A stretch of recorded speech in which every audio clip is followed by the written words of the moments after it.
E é isso comigo assim: Senhor, fala ao meu coração hoje. Fala com a Tua palavra e com o Teu Espírito, de modo a que o impacto da Tua presença mude e transforme as situações da minha vida. Como Teus filhos, meu Deus, nós temos direito a muito mais do que aquilo que temos experimentado. Com um Deus tão grande, temos direito a muito mais, de acordo à grandeza do nosso Deus. E não podemos nos contentar com migalhas. Temos direito a muito mais. Senhor, que isto esteja no nosso coração. E esta insatisfação arda dentro da nossa alma, de ter direito a muito mais e melhor, de não viver oprimidos, nem derrotados, mas abençoados, em nome de Jesus. Amém.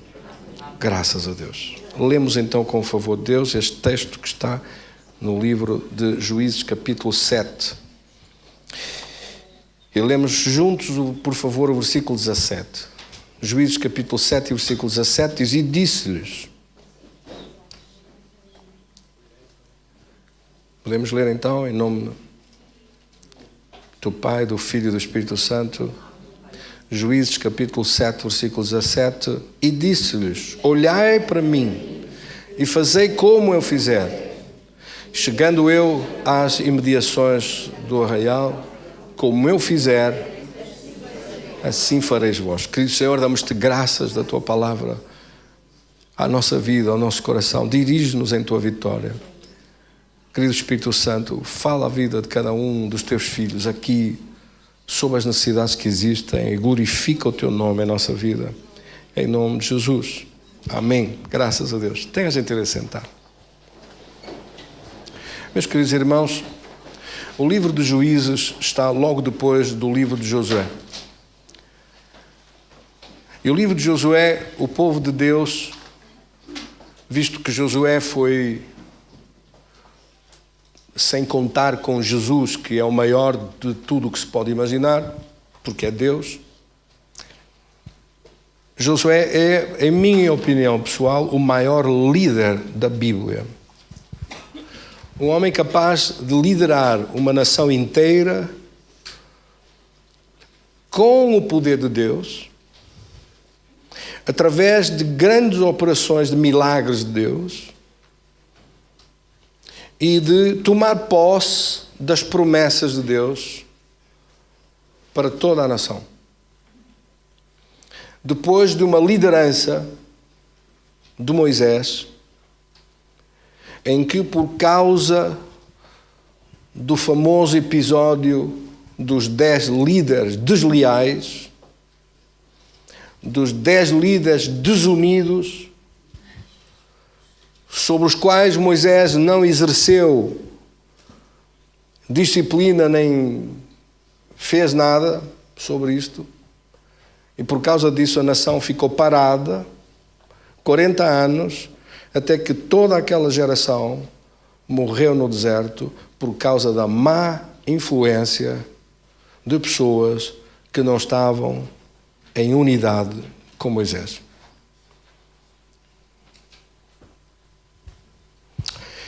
Há princípios nas Escrituras que a pessoa ou cumpre ou não cumpre, ou faz ou não faz.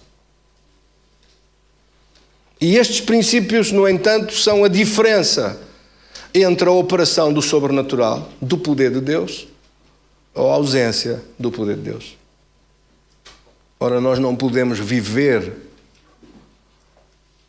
sem o poder de Deus. Quer dizer, é possível viver sem o poder de Deus. Só que sem o poder de Deus nós damos-nos muito mal.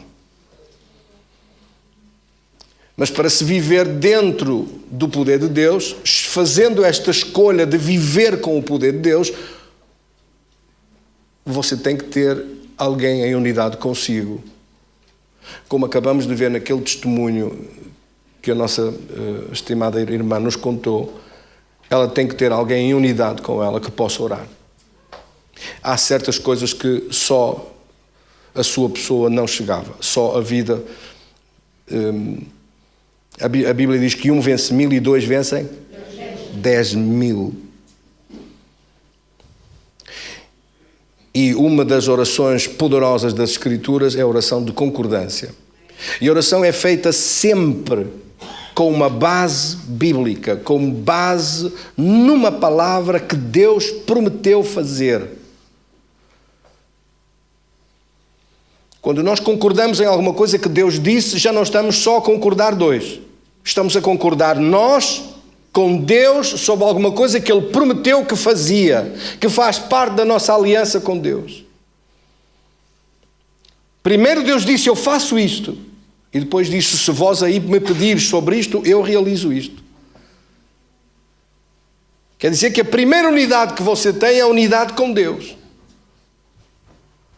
Mas para alcançar uma unção e um poder maior, vai ser preciso essa unidade ser estendida cá em baixo. Já reparou que a unidade nos céus é perfeita? Nos céus não há desunião, nos céus não há nada, não há contraditório. Nos céus não há divergência. A palavra de Deus é estabelecida nos céus, em toda a perfeição. Nos céus não há desunião. No reino dos céus não existe divisão.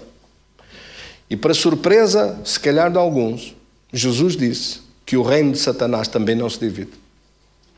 Engraçado. Satanás sabe estes princípios. O bandido ficou em trevas, mas não esqueceu certos princípios. E o seu reino não se divide.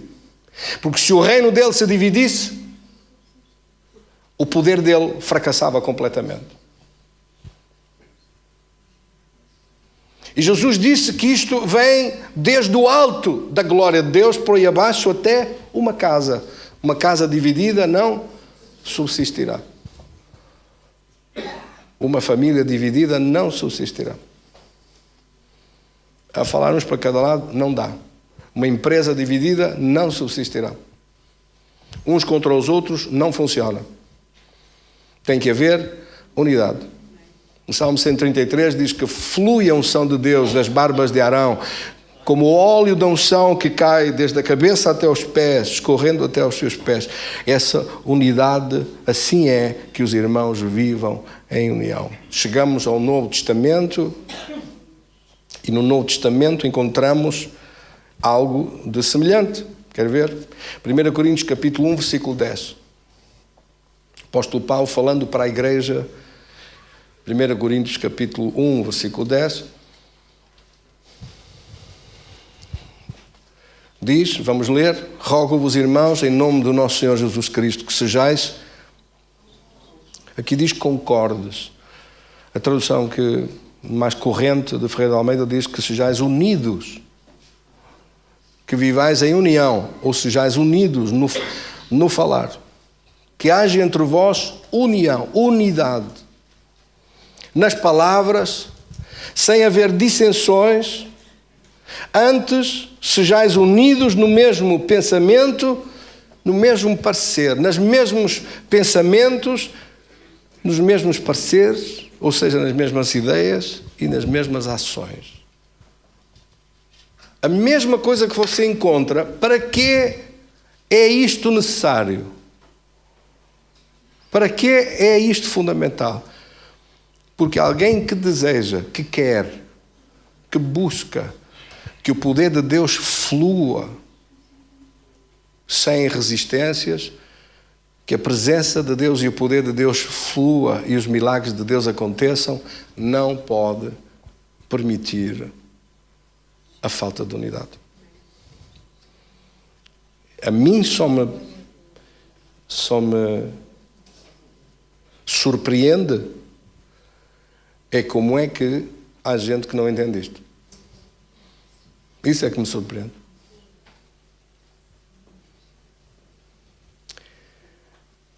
A minha surpresa não é conhecer esta palavra. A minha surpresa é como é que há pessoas que, mesmo depois de anos e anos da palavra de Deus, não percebem que isto é uma questão de vitória ou derrota. E, em muitos casos, uma questão de haver milagre ou não haver. De haver sucesso ou não haver. De acontecer a vitória ou não acontecer. Então, se perguntasse assim, então podemos ser crentes e não ter vitória? Sim. Bastará para isso haver desuniões, dissensões, problemas, contradições e outras coisas terminadas em ões que não levam a parte nenhuma.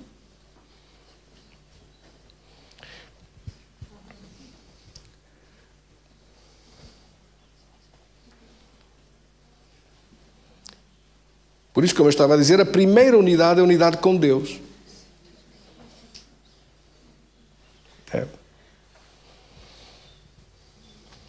E depois a unidade uns com os outros. Por isso não surpreende que neste versículo 17 do livro de Juízes diz: olhai para mim e fazei como eu fizer. Fazei igual, fazei as mesmas coisas. Ele quer que aquele grupo que ele está, daquela equipa que está com ele, façam igual como ele vai executar. Ele vai executar alguma coisa que Deus ordenou e eles vão fazer igual, em unidade. E acontece depois esta coisa extraordinária que você vê por esta palavra, por causa desta mesma visão, deste mesmo plano, desta mesma estratégia, desta mesma ação empreendida por todos de forma empenhada e de forma competente. O resto Deus fez. E perguntarão os meus irmãos: mas o que é que Deus fez? Fez o que está aqui escrito no capítulo 6 e 7, que é avassalador.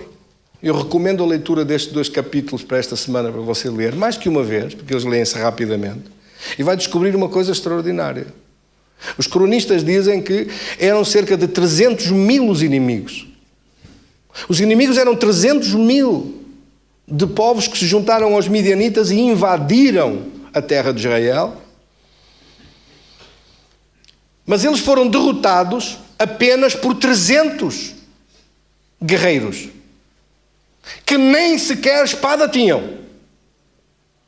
Aqui diz claramente isto, veja, está ali escrito, versículo 16. Então repartiu os 300 homens em 3 companhias, de 100 mais 100 mais 100, deu-lhes a cada um em suas mãos trombetas e cântaros vazios com tochas acesas neles. Tinham cântaros dentro uma tocha acesa.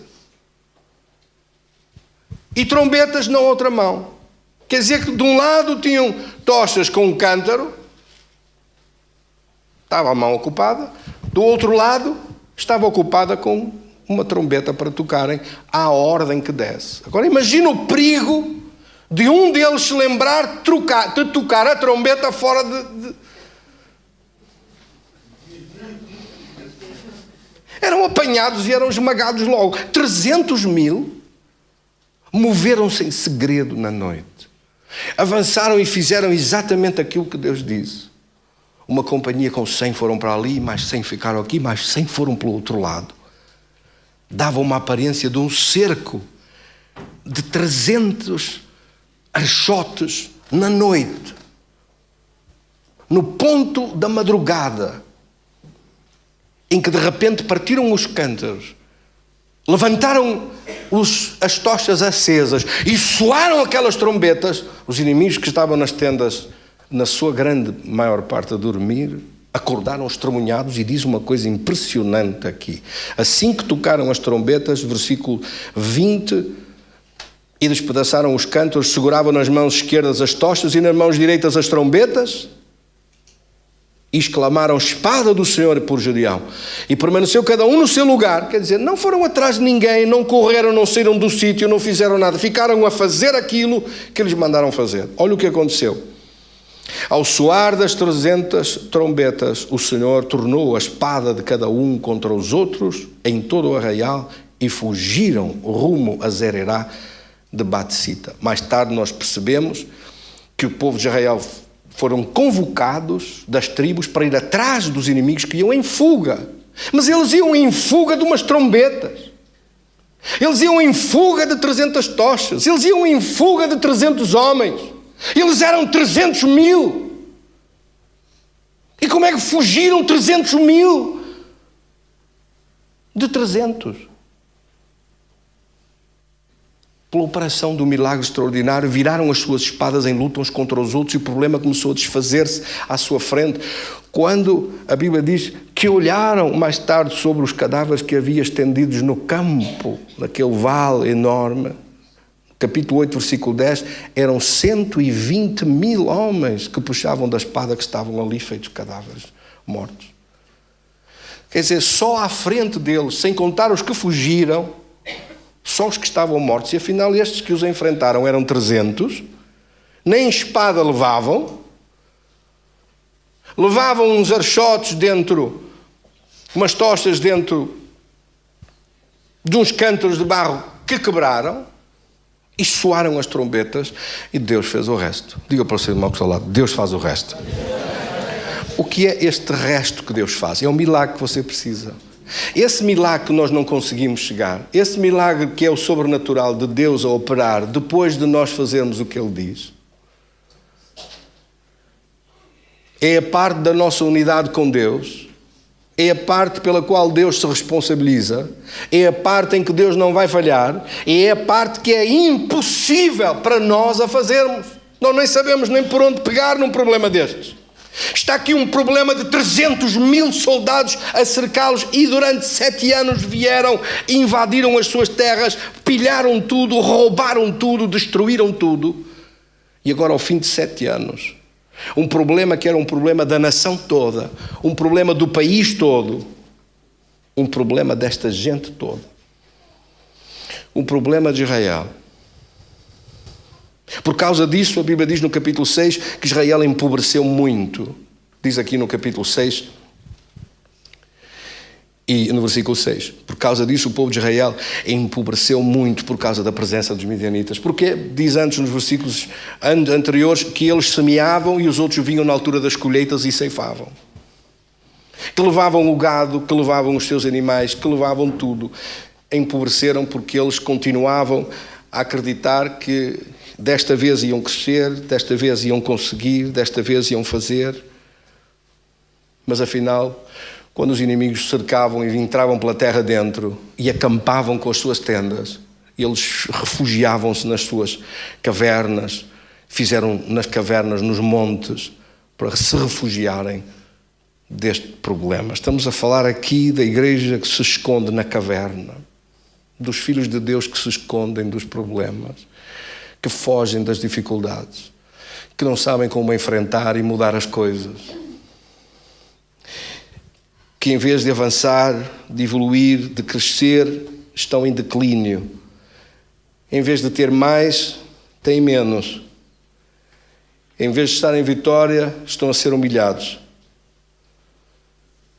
Transferindo isto para o aspecto da igreja, falamos do mal que cresce no mundo, na sociedade, que domina a sociedade do seu tempo, que domina o povo de Deus daquele tempo, e que eles estão dominados, escravizados, oprimidos. Por causa disso é que vem aquele versículo depois, do versículo 6 que nós lemos, versículo 9, não é? Que diz: fui eu, disse Deus, fui eu que vos livrei da mão dos vossos inimigos.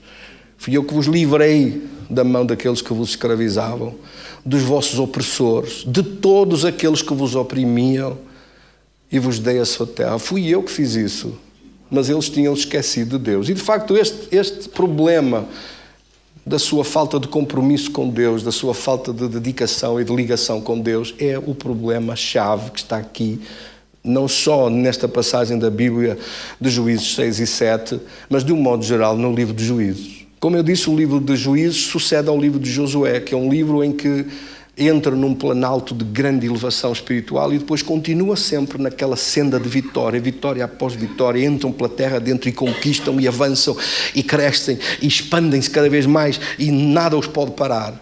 mas a seguir, quando o livro de Josué termina, entramos no livro de Juízes, e o livro de Juízes é um livro, se fizesse um desenho, era um livro assim de picos, lá em cima, e depois cá em baixo, de vales profundos, sobe de novo e cai outra vez a pique, e vai de novo e vai assim. E esse desenho que nós fizéssemos do livro de Juízes é um desenho assim, todo geométrico, todo pontiagudo, de picos, de altos e baixos. E este desenho de altos e baixos corresponde, infelizmente, muitas vezes à vida dos filhos de Deus. Há alturas em que a pessoa busca Deus e busca o poder de Deus e depois esquece, já passou o problema, já ora menos, já busca menos, já está menos ligado, menos interessado, menos empenhado, menos comprometido. A diferença com o livro de Josué é que o compromisso com Deus foi permanente e a vitória foi permanente. A diferença com o livro de Josué é que debaixo da liderança de Josué o compromisso com Deus manteve-se em níveis muito altos de compromisso. E os níveis de compromisso da nossa vida, por isso é que está aqui este livro de Juízes, mostra-nos que quando havia um problema se agarravam no poder de Deus, mas depois quando o problema passava, descontraíam. E descontraíam tanto que entravam de férias com Deus. Ficavam tempo sem se ligar. Iam resvalando por lá abaixo, caindo, até que de repente se davam conta e já estavam a ser outra vez escravizados, já estavam a ser outra vez dominados pelos problemas, já estavam outra vez a ser dominados pelo poder desse diabo. As distrações espirituais, meus queridos irmãos, são caras. As distrações espirituais saem caras. Eu não estou a dizer isso por mal, estou a dizer isto porque é a constatação que nós vemos.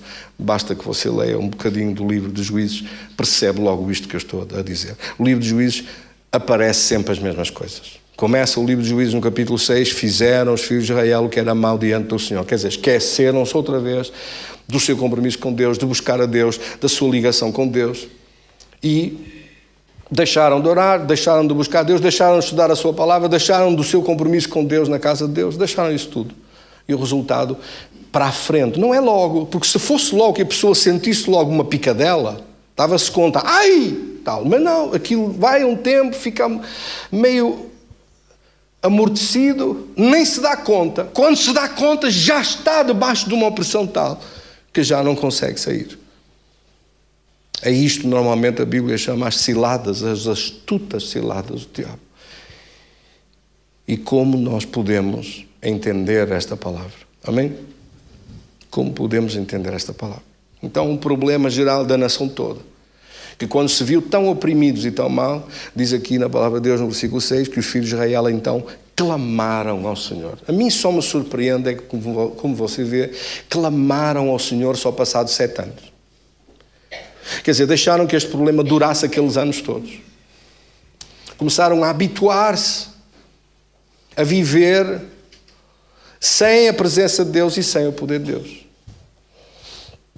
E acomodaram-se numa vida escravizada e numa vida doentia, debaixo da opressão. E acomodaram-se debaixo deste domínio do inimigo contra as suas vidas. Acompanhado isto, parece, pelo que se vê, como se fosse uma espécie de cegueira espiritual em que a pessoa não vê que está a ser dominada e está a ser escravizada. Nem se dá conta, pensa que isto é um problema que vai, amanhã se calhar está melhor, há de melhorar, mas não está a ver, não está a dar-se conta que afinal este é um problema gravíssimo, que o diabo se agarrou com unhas e dentes e que não vai querer largar nunca mais, a não ser que haja agora um poder muito maior que o faça desalojar. Amém? Um poder outra vez, é preciso outra vez um milagre. Então nós vemos escravidão e a seguir vemos que foi preciso um milagre para os tirar de lá. E cada vez que é preciso um milagre para nos tirar de algum buraco, não é uma boa maneira de estar a ser dirigidos por Deus, digo eu.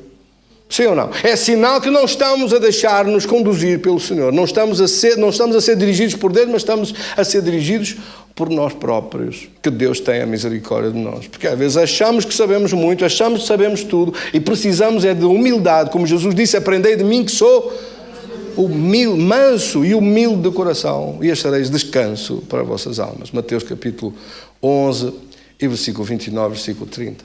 E o vosso fardo será leve e o vosso jugo será suave. Glória a Deus. De repente este problema transformou-se num problema da nação toda. O clamor deles fez com que a solução aparecesse, a resposta que pediram. E a resposta manifestou-se primeiro por um profeta e depois por um anjo que veio e se encontrou com um homem. De repente a solução começa a ter contornos, e os contornos da solução que Deus vai apresentar têm um rosto, têm uma personalidade, têm uma pessoa que está envolvida nisto, e começam por um lugar definido, uma pessoa definida, um rosto, uma casa, um nome, chama-se Gedeão, e está ali. Está ali aflito, está ali numa situação que não é diferente da dos outros todos, mas está ali com um estado interior de insatisfação que faz perguntas. Onde está Deus? Onde estão as maravilhas de Deus que nós ouvimos falar no passado? Por que é que não as vemos hoje? Este estado de insatisfação, julgo eu, é a razão número 1 do porquê Deus escolheu este homem. Este homem está insatisfeito com a situação e não se cala. Eu quero mais de Deus. Eu quero ver Deus. Eu preciso de respostas. Isto não chega. Isto não é digno para os filhos de Deus. Isto não é suficiente. Eu não quero continuar a viver assim. Ora, diga-se comigo. Quero muito mais de Deus e não quero continuar assim com tão pouco. Este estado de insatisfação, de querer mais de Deus, de não ficar acomodado como os outros que ficaram acomodados na desgraça. Você sabe que até na desgraça as pessoas se podem acomodar. E uma das formas mais doentias de se acomodar na desgraça é lançando culpas noutros. Estou assim por causa de não sei quem. Estou nisto porque é o governo. Estou nisto porque é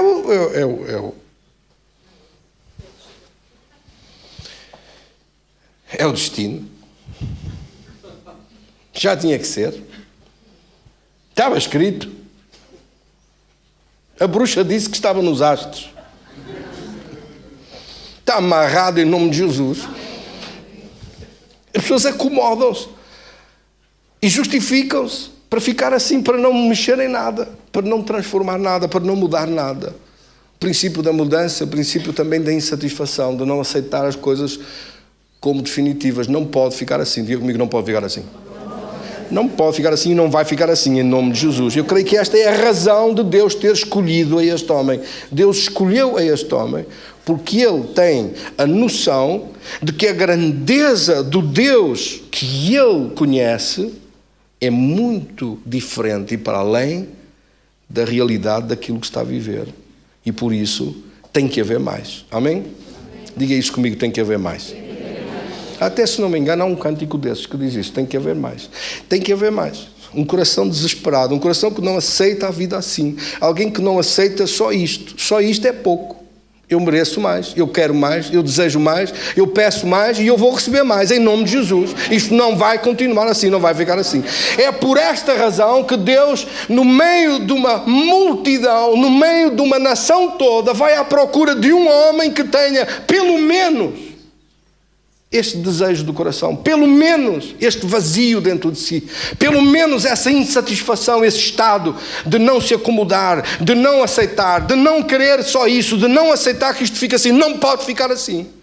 Tem que mudar em nome de Jesus, tem que haver uma mudança e tem que haver a operação de um grande poder de Deus. E é por causa deste homem e da celebração de uma aliança com Deus, ele faz uma aliança com Deus.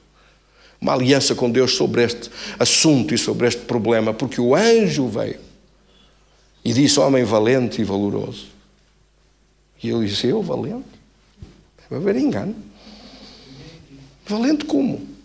Ele não se vê em nada de valentia nenhuma, mas Deus já está a ver nele as qualidades e as condições que vai colocar dentro do coração dele. Deus já está a ver a visão para a frente. Ele ainda não está. Ele ainda está a ver a desgraça. Ele ainda está a ver as coisas à sua volta e da insatisfação geral daquilo que existe. Ele ainda não vê nada. Ele vai começar a acreditar Porque até o momento, a única coisa que está no coração dele é derrota, sofrimento, miséria, pobreza e refúgios. Refúgios nas cavernas, refúgios de malhar o trigo no lagar, refúgio sempre a ver quando os midianistas vão aparecer e vão roubar-nos tudo e pilhar-nos tudo e nós temos que fugir. E eles acampam aqui, ficam nas nossas casas, comem tudo o que lá está, bebem tudo o que lá está e nós temos que fugir e quando regressamos está tudo vazio e temos que começar tudo de novo. E isto não pode continuar assim. Portanto, esta angústia dentro do coração dele é por causa disto. Isto não pode ser. Isto vai ter que ter uma transformação, mas a palavra que Deus lhe disse é que eu vou te dar a força que tu precisas. No versículo 14, vai nessa força e livrarás Israel da mão dos midianitas. E ele disse, como? Ai, meu Senhor, como livrarei Israel? A minha família é mais pobre de Manassés e eu o menor na casa do meu pai. Quer dizer, eu sou o mais pobre, a tribo de Manassés é a mais pobre e dentro da tribo toda a família do meu pai é a mais pobre e dentro da família do meu pai eu sou o irmão mais pobre. Eu sou o mais pobre, da família mais pobre, da tribo mais pobre, de uma nação pobre. Não pode haver mais pobre do que isto. Isto é pobreza a mais, glória a Deus. E Deus vai buscar a este que lá está, no fundo, mas que diz, não, mas tu tens a atitude certa de dizer isto, tu tens que mudar, em nome de Jesus tu tens que transformar. Quer dizer, ele podia estar muito mal, mas no coração dele tinha uma revolta de mudança, de transformação que ia causar o início de uma viragem poderosa. Ora, é preferível estar revoltado e querer mudar e transformar tudo do que estar acomodado, a queixar-se e a lamentar-se da vida, a deitar culpas para A, B, C, D, etc. E ficar tudo na mesma, não havendo mudanças nenhumas, meus queridos irmãos. Então ele disse, então se é assim... Ele disse, tu vais vencer os midianitas como se fossem um só homem. Deus vai fazer isso contigo. Vai fazer. Vamos já fazer uma aliança sobre esta promessa. Este homem é esperto. É esperto. Deus está-me a dizer isto. Vai-me dar essa vitória como se eles fossem só um. Então isso é fácil. Fossem só um, isso resolvia-se já. Deus disse, eu faço isso como se fosse um só. Então vamos lá. Sim ou não? Agora ficou fácil. Com Deus no assunto, ficou fácil. Quando você crê com Deus no assunto, fica mais fácil. Até aí ele está sozinho a combater. Que é a situação em que muita gente está. Está a combater sozinho. Está a batalhar sozinho. Mas a partir de fazer uma aliança com Deus, ele começa a combater e a batalhar com Deus na sua vida. E com Deus na sua vida, a história vai mudar. Agora é Deus que está na sua vida. E Deus faz uma coisa extraordinária com ele. Primeiro, certifica a fé dele. Não vamos passar por cima dessa parte toda do final do capítulo 6, em que ele pede confirmações, quer ter a certeza, está inquieto, está ansioso, está angustiado, porque se aproximaram 300.000 soldados midianitas e obviamente ele não está assim tão seguro como estava antes deles aparecerem, não é? Antes ele estava com bastante mais fé. Mas quando ele ouve aquela multidão toda que vai se aproximando e quando ele ouve os rumores de que 300.000 se aproximam, ele diz, bem, preciso que Deus me confirme estas coisas todas. Preciso que Deus me confirme tudo isto. Porque a fé tremeu. A fé treme quando a pessoa enfrenta alguma coisa. Porque enquanto não enfrenta nada, tem dinheiro no bolso, tem boa saúde, não lhe falta nada, está tudo bem, a fé não treme. Agora, quando de repente aparecem 300 midianitas e os soldados que você tem são só 32.000, não me diga que não treme um bocadinho. Porque a falta de recursos para aquilo que é necessário vencer, a diferença é muito grande. Mas Deus ainda está a ponto de piorar o assunto. Porque são 32.000, mas Deus disse, é gente a mais. Se 32.000 é gente a mais para 300.000, meu Deus, é gente a mais. Deus diz a eles, há aí muita gente cheios de medo, tímidos, cheios de medo, acham que vão para a guerra e já não vão para casa, não vêm mais, já se despediram de casa a chorar, despediram-se da mulher e dos filhos. Olha, a última vez que vos vejo, meus meninos. Vou para a guerra e não vou regressar. A esses todos, mandam-os para casa. Ora, quando Gedeão deu essa ordem, todos os que estão com medo, todos os medrosos e todos os tímidos, que não vão chegar a casa vivos, que não vão para trás vivos, podem ir embora, estão dispensados, disse Deus. E foram-se embora 22 mil. Ficaram 10 mil. 32 mil já eram poucos. Agora só ficaram 10 mil. E desses 10 mil, Deus continua a dizer, é muita gente. É muita gente. 10 mil é muito. Vamos prová-los nas águas. E Deus faz o teste da disciplina. E o teste da disciplina é bravo. E eles foram avisados que os midianitas estavam a olhar das vigias para baixo, para vê-los. E quando Gedeão autorizou que eles fossem beber água no ribeiro, e os vigias e as sentinelas dos midianitas estavam lá em cima a olhar para eles, eles indisciplinaram-se como crianças a brincar num parque. Correram para a água, chafurdaram na água. Eram só 10 mil. Se os outros todos descessem pelo monte abaixo e os apanhassem lá embaixo, afogavam-nos como gatos. Graças a Deus que não aconteceu isso. Mas a todo aquele grupo de indisciplinados que se mexeram na água, que não tiveram cuidado nenhum, que não olharam a ver as sentinelas, estavam a observá-los, a esses todos, Deus disse, manda esses indisciplinados embora, que eles vão estragar o plano e eles não vão fazer nada do que tu disseste. Voltamos nós ao assunto da unidade. 300 apenas mantiveram-se com a compostura de soldados que sabem que estão diante de uma batalha. Você tem a certeza que está diante de uma batalha para ter acesso ao poder de Deus e à vitória de Deus? Você pensa que os assuntos à sua volta não são uma batalha? Esqueça isso, são mesmo. Você está numa batalha, quer queira, quer não. Você está numa batalha pela sua vida, pelos seus sonhos, pelos seus projetos, pela sua casa, pelo seu trabalho, pela obra das suas mãos, pelas coisas à sua volta. E não pense que o diabo vai desistir assim tão fácil de lhe querer roubar, de lhe querer atrapalhar, de lhe querer impedir a bênção de Deus que você merece receber. Amém? E que Deus lhe prometeu dar. Não pense que o diabo vai desistir tão fácil. Se não puder de uma maneira ou de outra, ele vai procurar ver o que é que vai conseguir fazer. E a indisciplina não cabe aqui. Deus disse que nós somos obrigados a orar todos os dias. Jesus falou disso na oração do Pai Nosso. O pão nosso de cada dia. Ora, não é uma vez por semana que eu tenho que me alimentar espiritualmente. No lugar secreto, fechando a porta do seu quarto. Mateus capítulo 6, versículo 6. O teu Pai que vem em secreto te recompensará. Amém? E, portanto, a oração da busca do poder de Deus, a necessidade deste poder de Deus. Se no Velho Testamento estava estipulado na lei que no mínimo uma vez por semana era obrigatório os filhos de Deus estarem na casa de Deus. Imagine, no Velho Testamento, guardarás o dia de sábado, não farás obra nenhuma servil, estarás dedicado um dia. Um dia era o mínimo do Velho Testamento. Chega ao Novo Testamento, Jesus disse todos os dias.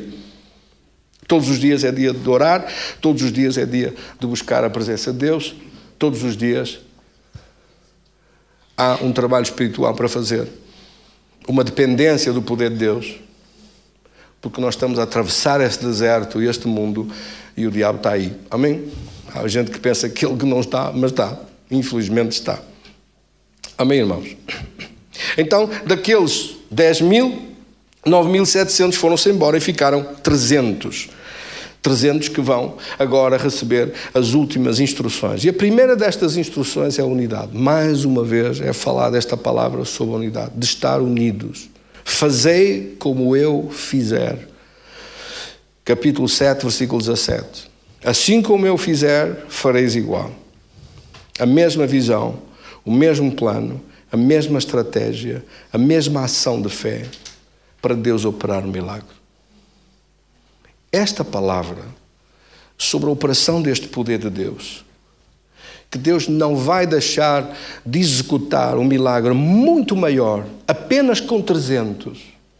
Se a proporção de 32 mil para 300 mil já era difícil, a proporção de 300 para 300 mil é de 1000 para 1. É impossível de vencer isto. E, no entanto, nem espadas levavam, porque as nossas armas não são carnais, mas espirituais. É Deus que faz a vitória aparecer. Estes 300 que derrotaram este exército enorme, este problema enorme, foi vencido apenas com pessoas que nem espada tinham. Porque as armas que nós temos nas nossas mãos hoje, ela corresponde hoje ao povo de Deus no Novo Testamento, que as nossas armas não são carnais, mas são armas espirituais. A trombeta que anuncia a promessa de Deus e a palavra de Deus, e a promessa que Deus deu de vitória sobre a nossa vida. E tochas acesas, que são um símbolo de um coração inflamado pelo poder de Deus e pela presença de Deus. Nós devemos estar com o coração a arder, com a nossa carne quebrada, com o coração a arder em fogo e com uma boca que fala a palavra de Deus e a promessa de Deus, da vitória de Deus, e vai ver o diabo a fugir à sua frente, glória a Deus, e vai ver o problema a desfazer-se à sua frente e a desaparecer à frente dos seus olhos, se nós fizermos a nossa parte, se nós obedecermos à voz do Senhor que nos chamou para executar os seus planos, de uma igreja com uma estratégia, de uma igreja que avança com um plano de Deus estabelecido. Eu creio que nós vamos ver estas coisas acontecer no nosso país. Eu creio que nós vamos ver um país a mudar e a libertar-se desta escravidão que tem passado. Eu creio, em nome de Jesus, que é tempo da igreja sair das cavernas, do sofrimento que tem passado, das coisas que tem passado, e vir para a luz e manifestar a glória daquele que nos salvou. Amém? Quantos recebem? Amém. Tenha a gentileza de ficar de pé e vamos orar. Querido Senhor, damos-te graças da Tua palavra ao nosso coração. Damos-te graças desta palavra produzir um fruto de glória para Ti. Um fruto da Tua vitória. Um fruto da Tua presença em nosso coração. Um fruto da Tua bênção na nossa vida, Senhor. Damos-te graças de não haver incredulidade, mas fé. Não haver medo, mas haver confiança no poder de Deus. E de nos constituirmos como igreja, como um exército obediente. Um exército que executa as Tuas ordens, que executa as Tuas estratégias, que caminha para a frente no mesmo caminho, numa vivência da Tua unção e da Tua presença, e que não é nas nossas forças, mas é na força do Teu poder que nós vencemos. E esta vitória venha sobre as casas e famílias, sobre os empregos, as empresas, o trabalho, na mão de cada um dos Teus filhos aqui. Nós Te agradecemos porque os milagres és Tu quem opera. Quantos creem que é Deus quem opera os milagres? Então diga, Senhor, és Tu quem opera os milagres. Nós fazemos apenas a nossa parte, fazemos a nossa oração, fazemos a nossa busca do Teu poder, obedecemos às Tuas instruções, mas Tu operas os milagres, Tu operas o livramento, Tu fazes desaparecer toda a escravidão, Tu abres caminho à nossa frente e fazes-nos avançar os nossos pés, a voar sobre as circunstâncias e a chegar mais longe. Tu afastas os opressores para fora da nossa vida e Tu fazes-nos triunfar sobre vitórias impossíveis. Tu és o Deus dos impossíveis, a quem nós amamos e a quem buscamos de todo o coração. Recebe por isso nosso louvor, nossa gratidão, nossa adoração para Ti. Recebe de todo o coração, em nome de Jesus Cristo, Senhor. Damos um aplauso para esse Senhor maravilhoso. Graças.